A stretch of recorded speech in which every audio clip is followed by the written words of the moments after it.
ತುಂಬಾ ಅರ್ಜೆಂಟ್ ಅಲ್ಲಿ ಇರ್ತಾರೆ, ಟ್ರಾವೆಲ್ ಮಾಡಬೇಕು, ಕೆಲಸಗಳಿಗೆ ಹೋಗ್ಬೇಕು, ಮೆಟ್ರೋಪಾಲಿಟನ್ ಸಿಟೀಸ್ ಅಲ್ಲಿ ಇದ್ಬಿಟ್ಟು ಅಂದ್ರೆ ಟ್ರಾವೆಲಿಂಗ್ ಅಲ್ಲೇ ಸಿಕ್ಕಾಪಟ್ಟೆ ಟೈಮ್ ವೇಸ್ಟ್ ಆಗ್ಬಿಡುತ್ತೆ.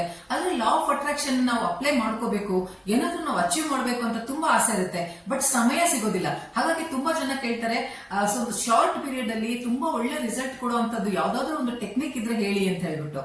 ಹಾಗಾಗಿ ಇವತ್ತು ಆ ಒಂದು ಟೆಕ್ನಿಕ್ ಬಗ್ಗೆ ಮಾತಾಡ್ತಾ ಇದೀವಿ. ಯಾಕೆಂದ್ರೆ ರಶಿಂಗ್ ಅಲ್ಲಿ ಇದ್ದಾಗ ನಾವು ತುಂಬಾ ಸಮಯ ಕೊಟ್ಟು ನಾವು ದೊಡ್ಡ ದೊಡ್ಡ ಪ್ರೋಸೆಸ್ ನ ಮಾಡಕ್ ಆಗಲ್ಲ ಅಂತ ಹೇಳಿದಾಗ ಈ ಒಂದು ಶಾರ್ಟ್ ಪೀರಿಯಡ್ ಅಲ್ಲಿ ತುಂಬಾ ಪವರ್ಫುಲ್ ಆಗಿ ಒಂದು ಟೆಕ್ನಿಕ್ ನಾವು ಅಪ್ಲೈ ಮಾಡಿದ್ರೆ ಖಂಡಿತ ನಾವು ಅದರಿಂದ ಒಳ್ಳೆ ರಿಸಲ್ಟ್ಸ್ ನ ತಗೊಳ್ಬಹುದು. ಈ ಒಂದು ಸೂಪರ್ ಫಾಸ್ಟ್ ಒಂದು ಟೆಕ್ನಿಕ್ ನ ನೀವು ಫಾಲೋ ಮಾಡಿದ್ರೆ, ಡೈಲಿ ಅದನ್ನ ಯೂಸ್ ಮಾಡಿದ್ರೆ ನೀವು ಒಳ್ಳೆ ರಿಸಲ್ಟ್ ನ ತಗೋಬಹುದು. ಏನ್ ನೀವು ಸಾಧನೆ ಮಾಡಬೇಕು, ಮ್ಯಾನಿಫೆಸ್ಟ್ ಮಾಡಬೇಕು ಅಂತಿದ್ದೀರಾ, ಅದಕ್ಕೆ ಒಂದು ಒಳ್ಳೆ ರಿಸಲ್ಟ್ ಬರೋದಕ್ಕೆ ಇದೊಂದು ಸೂಪರ್ ಆಗಿ ನಿಮ್ಗೆ ವರ್ಕೌಟ್ ಆಗುತ್ತೆ. ಅಫರ್ಮೇಷನ್ ನಲ್ಲಿ ಬರುವಂತ ಒಂದು ಟೆಕ್ನಿಕ್. ಅಫರ್ಮೇಷನ್ಸ್ ನಾವ್ ಯಾಕೆ ಬರೀತೀವಿ ಹೇಳಿ? ನಮ್ಮ ಒಂದು ವಿಶಸ್, ನಮ್ಮ ಡ್ರೀಮು, ನಾವೇನ್ ಅನ್ಕೊಂಡಿರ್ತೀವಿ ಅದು ಟ್ರೂ ಆಗ್ಲಿ ಅಂತ ನಾವು ಅಫರ್ಮೇಷನ್ಸ್ ನ ಡೈಲಿ ಬರೀತಾ ಹೋಗ್ತೀವಿ. ಸೊ ನಾವು ಅದಕ್ಕೋಸ್ಕರ ನಾವು ಅಫರ್ಮೇಷನ್ಸ್ ನ ಬರೀತೀವಿ. ನಾವು ನಮ್ಗೆ ಏನ್ ಬೇಕು ಅದನ್ನ ನಾವು ಬರೆಯೋದ್ರ ಮೂಲಕ ನಾವು ಡೈಲಿ ಅದನ್ನ ಮ್ಯಾನಿಫೆಸ್ಟ್ ಮಾಡ್ತೀವಿ. ಯಾಕೆಂದ್ರೆ ಬರೆಯೋದ್ರಿಂದ ನಿಮ್ಮ ಕೈಗಳು, ಕಣ್ಣು, ಮೈಂಡ್ ಎಲ್ಲ ನಿಮ್ಗೆ ಅದು ಫೋಕಸ್ ಆಗತ್ತೆ. ಹಾಗಾಗಿ ನಾವು ಒಂದು ಪೇಪರ್ ಅಥವಾ ಒಂದು ಡೈರಿನಲ್ಲಿ ನಮಗೆ ಏನ್ ಬೇಕೋ ಅದನ್ನ ಬರಿತೀವಿ. ಫಾರ್ ಎಕ್ಸಾಂಪಲ್, ನೀವು ಇವಾಗ ಜಾಬ್ ನೋಡ್ತಾ ಇದ್ದೀರಾ ಅಂದ್ರೆ ನೀವೇನ್ ಮಾಡ್ತೀರಾ, ಅದನ್ನ ಪ್ರೆಸೆಂಟ್ ಟೆನ್ಸ್ ಅಲ್ಲಿ ಬರಿಬೇಕು. ಅದು ಯಾವತ್ತೂ ನಿಮ್ಮ ಅಫರ್ಮೇಷನ್ಸ್ ಪ್ರೆಸೆಂಟ್ ಟೆನ್ಸ್ ಅಲ್ಲೇ ಇರಬೇಕು. ಮ್ಯಾನಿಫೆಸ್ಟ್ ಮಾಡಿದೀರಾ, ಈಗಾಗಲೇ ಅದು ಟ್ರೂ ಆಗೋಗ್ಬಿಟ್ಟಿದೆ ನಿಮ್ಮ ಲೈಫಲ್ಲಿ ಅನ್ನೋ ಒಂದು ರೀತಿಯಲ್ಲಿ ನೀವು ಬರಿಬೇಕಾಗತ್ತೆ. ಹೇಗೆ ಸ್ಟಾರ್ಟ್ ಮಾಡಬೇಕು ಅಫರ್ಮೇಷನ್ ಬರೆಯೋದು ಅಂದ್ರೆ, ನೀವು ಥ್ಯಾಂಕ್ಸ್ ಇಂದ ಸ್ಟಾರ್ಟ್ ಮಾಡಬೇಕಾಗುತ್ತೆ. ಯಾಕೆಂದ್ರೆ ಗ್ರಾಟಿಟ್ಯೂಡ್ ಇಟ್ಕೋಬೇಕು. ಫಸ್ಟ್ ದೇವರಿಗೆ ಥ್ಯಾಂಕ್ಸ್ ಹೇಳ್ಬೇಕು.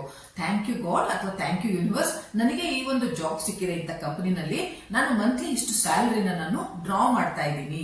ನೀವೇನಾದ್ರೂ ಮ್ಯಾರೇಜ್ಗೆ ಪಾರ್ಟ್ನರ್ ನ ಹುಡುಕ್ತಾ ಇದ್ದೀರಾ ಅಂದ್ರೆ ಥ್ಯಾಂಕ್ ಯು ಗಾಡ್, ನನಗೆ ಈಗಾಗಲೇ ಮದುವೆ ಆಗಿದೆ, ನನ್ನ ಪಾರ್ಟ್ನರ್ ಜೊತೆನಲ್ಲಿ ನನ್ನ ಸ್ಪೌಸ್ ಜೊತೆನಲ್ಲಿ ನಾನು ನನ್ನ ಫ್ಯಾಮಿಲಿ ಜೊತೆ ತುಂಬಾ ಚೆನ್ನಾಗಿ ಜೀವನ ಮಾಡ್ತಾ ಇದ್ದೀನಿ. ಈ ತರ ನೀವು ಅಫರ್ಮೇಷನ್ಸ್ ಬರೀತೀರಲ್ವಾ? ಸೊ ಈ ಅಫರ್ಮೇಷನ್ಸ್ ಅನ್ನ ನೀವು ಈ ಟೆಕ್ನಿಕ್ ಅಲ್ಲಿ ಬರೆದು ಆದಷ್ಟು ಬೇಗ ನೀವು ರಿಸಲ್ಟ್ ನ ತಗೋಬಹುದು. ಅಂಡ್ ಮೂರೂವರೆ ನೀವು ನೆನ್ಪಿಟ್ಕೋಬೇಕು, ಲಾ ಆಫ್ ಅಟ್ರಾಕ್ಷನ್ ನೀವೇನೇ ವಿಶ್ ಮಾಡಿದ್ರು ಯೂನಿವರ್ಸ್ ನಿಮ್ಗೆ ಕೊಡೋದಕ್ಕಿಂತ ಮುಂಚೆ ಅದು ನೋಡುತ್ತೆ ನೀವು ರಿಸೀವ್ ಮಾಡೋದಕ್ಕೆ ರೆಡಿ ಇದೀರಾ ಇಲ್ವಾ ಅಂತ. ನಿಮ್ಮ ಫೀಲಿಂಗ್ಸ್, ಎಮೋಷನ್ಸ್ ಎಲ್ಲ ಹೇಗಿದೆ, ನೀವು ಪಾಸಿಟಿವ್ ವೈಬ್ರೇಷನ್ಸ್ ಅಲ್ಲಿ ಇದ್ದೀರಾ, ಆ ಒಂದು ಮೈಂಡ್ ನೀವು ಹೇಗಿದೆ, ಮೈಂಡ್ ಫುಲ್ ಆಗಿದ್ದೀರಾ, ನೀವು ಸ್ಕ್ಯಾಸಿಟಿ ಮೈಂಡ್ ಅಲ್ಲಿ ಇದ್ದೀರಾ ಅಥವಾ ಅಬಂಡೆಂಟ್ ಮೈಂಡ್ ಅಲ್ಲಿ ಇದ್ದೀರಾ, ಅದನ್ನೆಲ್ಲ ಯೂನಿವರ್ಸ್ ಚೆಕ್ ಮಾಡುತ್ತೆ.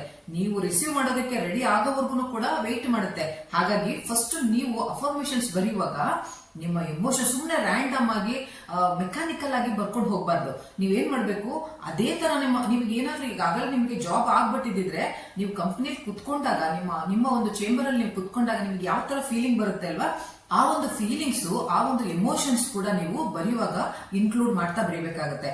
ಅಕಸ್ಮಾತ್ ನಿಮಗೆ ಆ ಒಂದು ಎಮೋಷನ್ಸ್, ಫೀಲಿಂಗ್ಸ್ ಬರ್ಲಿಲ್ಲ ಅಂದ್ರೆ ನೀವು ಅದನ್ನ ಒಂದ್ಸತಿ ಕುತ್ಕೊಂಡು ವಿಜುವಲೈಸ್ ಮಾಡ್ಕೊಳ್ಳಿ. ನಾನು ಇವಾಗ ಕಂಪ್ನಿಗೆ ಹೋಗಿ ಕೂತಿದ್ದೀನಿ, ಅಲ್ಲಿ ನನ್ನ ಕೊಲೀಗ್ಸ್ ಎಲ್ಲ ನನ್ನ ಮಾತಾಡ್ಸ್ತಿದ್ದಾರೆ, ನಾನು ಚೇಂಬರ್ ಅಲ್ಲಿ ಕೂತಿದ್ದೀನಿ.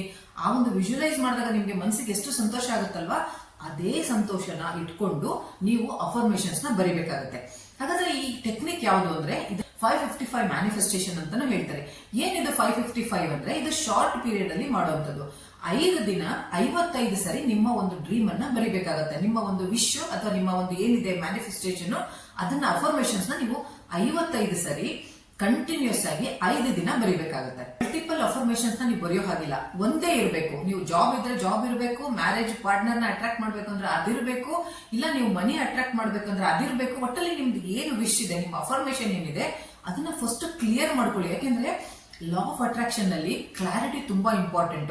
ನೀವು ಕನ್ಫ್ಯೂಷನ್ ಅಲ್ಲಿ ಇದ್ರೆ ನೀವು ಏನ್ ಹೇಳ್ತಿದ್ರ ಅಂತ ಯೂನಿವರ್ಸ್ ಅರ್ಥ ಆಗಲ್ಲ. ಹಾಗಾಗಿ ನಿಮಗೆ ಏನ್ ಬೇಕೋ ಅದನ್ನ ಫಸ್ಟ್ ಕ್ಲಿಯರ್ ಆಗಿ ನೀವು ಡಿಸೈಡ್ ಮಾಡ್ಕೊಳ್ಳಿ. ನನಗೆ ಜಾಬ್ ಬೇಕು ಅಂದ್ರೆ ನೀವು ಅದೇ ಅಫರ್ಮೇಷನ್ ಅನ್ನ ನೀವು ಬರಿಬೇಕಾಗತ್ತೆ. 5 ದಿನ ಕಂಟಿನ್ಯೂಸ್ ಆಗಿ ಇದನ್ನ ಮಾರ್ನಿಂಗ್ ಬರಿಬೇಕು. ಮಾರ್ನಿಂಗ್ ಅಂತ 4:30 ಎದ್ದು ಕುತ್ಕೊಂಡು ಬರಿಬೇಕು ಅಂತ ಏನಿಲ್ಲ. ನೀವು ಆಫೀಸ್ಗೆ ಹೋಗೋಕ್ಕಿಂತ ಮುಂಚೆ, ಇಲ್ಲ ನೀವು ಕಾಲೇಜ್ ಹೋಗ್ತಿದ್ರೆ ಕಾಲೇಜ್ ಹೋಗೋಕ್ಕಿಂತ ಮುಂಚೆ ಮಾರ್ನಿಂಗ್ ನೀವು ಎದ್ದು ಬಿಟ್ಟು ಇದನ್ನ 5 ದಿನ 55 ಸರಿ ಒಂದೇ ಅಫರ್ಮೇಷನ್ ನ ನೀವು ಬರಿಬೇಕಾಗುತ್ತೆ. 5 ದಿನ ಆದ್ಮೇಲೆ ಒಳ್ಳೆ ರಿಸಲ್ಟ್ ಬರಕ್ ಶುರು ಆಗುತ್ತೆ. ರಿಸಲ್ಟ್ ಅಂದ ತಕ್ಷಣ ನಿಮ್ದು ಆಫರ್ ಲೆಟರ್ ನಿಮ್ ಕೈಗೆ ಬಂದು ಸಿಗೋದಿಲ್ಲ, ಅಥವಾ ನಿಮ್ ಪಾರ್ಟ್ನರ್ ಬಂದು ನಿಮ್ ಮನೆ ಮುಂದೆ ನಿಂತ್ಕೊಳ್ಳಲ್ಲ. ಏನ್ ರಿಸಲ್ಟ್ ಅಂದ್ರೆ ಯೂನಿವರ್ಸ್ ನಿಮ್ಗೆ ಸಿಗ್ನಲ್ ಕೊಡುತ್ತೆ. ಸಿಗ್ನಲ್ ಕೊಡ್ಬೋದು, ಅದು ನಿಮ್ಗೊಂದು ಇಂಟರ್ವ್ಯೂ ಕಾಲ್ ಬರ್ಬೋದು, ಇಲ್ಲ ನಿಮ್ಮ ಸಿವಿ ಶಾರ್ಟ್ ಲಿಸ್ಟ್ ಆಗಿರ್ಬೋದು, ಇಲ್ಲ ನಿಮ್ ಮ್ಯಾರೇಜ್ ನ ನೋಡ್ತಾ ಇದ್ರೆ ಯಾರೋ ನಿಮ್ಗೆ ಇಂಥ ಕಡೆ ಹುಡುಗ ಇದೆ, ಇಲ್ಲ ಇಂಥ ಕಡೆ ಹುಡುಗಿ ಇದೆ ಅಂತ ಹೇಳ್ಬೋದು. ಇಲ್ಲ ನೀವು ಫಿನಾನ್ಸ್, ನೀವು ಮನಿ ಅಫರ್ಮೇಷನ್ಸ್ ಮಾಡ್ತಿದ್ರೆ ಯಾರೋ ನಿಮ್ಗೆ ಬ್ಯಾಲೆನ್ಸ್ ಕೊಡೋದಿದ್ರೆ ಅದು ಬಂದಿರ್ಬೋದು ನಿಮ್ಗೆ, ಇಲ್ಲ ನಿಮ್ಗೆ ಬೋನಸ್ ಸಿಕ್ಕಿರ್ಬೋದು, ಇಲ್ಲ ನಿಮ್ಗೆ ಯಾವ್ದಾದ್ರು ಒಂದು ಚೆಕ್ ಕ್ಲಿಯರ್ ಆಗಿರ್ಬೋದು. ಹೀಗೇನೆ ಇದೇ ತರ ಒಂದು ಸಿಗ್ನಲ್ ಕೊಡ್ತಾ ಹೋಗುತ್ತೆ ಯೂನಿವರ್ಸ್. ನೀವು ಆ ಸಿಗ್ನಲ್ ನ ಕ್ಯಾಚ್ ಮಾಡ್ಬೇಕಾಗತ್ತೆ. ಹಾಗಾಗಿ 5 ದಿನ ಬರೀತೀನಿ, ಅಕಸ್ಮಾತ್ ನಂಗೆ ಏನು ರಿಸಲ್ಟ್ ಸಿಕ್ಕಿಲ್ಲ ಅಂದ್ರೆ ಮತ್ತೆ ಕಂಟಿನ್ಯೂ ಮಾಡ್ಬೇಕಾಗತ್ತೆ, ಮತ್ತೆ 5 ದಿನ ಕಂಟಿನ್ಯೂ ಮಾಡಬೇಕು. ಆ ವೈಬ್ರೇಷನ್ಸ್ ನ, ಎಮೋಷನ್ಸ್, ಫೀಲಿಂಗ್ಸ್ ನ ಸೇಮ್ ಇಟ್ಕೋಬೇಕಾಗತ್ತೆ. 5 ದಿನ 10 ದಿನ ಬಂದ್ರು ಕಂಟಿನ್ಯೂ ಆದ್ರೂ ನನಗೇನು ಸಿಗ್ನಲ್ ಸಿಕ್ಕಿಲ್ಲ, ಮತ್ತೆ ಕಂಟಿನ್ಯೂ ಮಾಡಿ. ಯಾಕೆಂದ್ರೆ ನಾನು ನಿಮ್ಗೆ ಹೇಳ್ದೆ ಅಲ್ವಾ, ಯೂನಿವರ್ಸ್ ಕೂಡ ನಿಮ್ಮನ್ನ ವೇಟ್ ಮಾಡೋದಕ್ಕೆ ಬಿಡುತ್ತೆ. ಅದು ಯಾಕೆಂದ್ರೆ ರಿಸೀವ್ ಮಾಡೋದಕ್ಕೆ ನೀವು ರೆಡಿ ಆಗಿದಿರಲ್ವ ಅಂತ ಅದು ಕೂಡ ವೇಟ್ ಮಾಡುತ್ತೆ.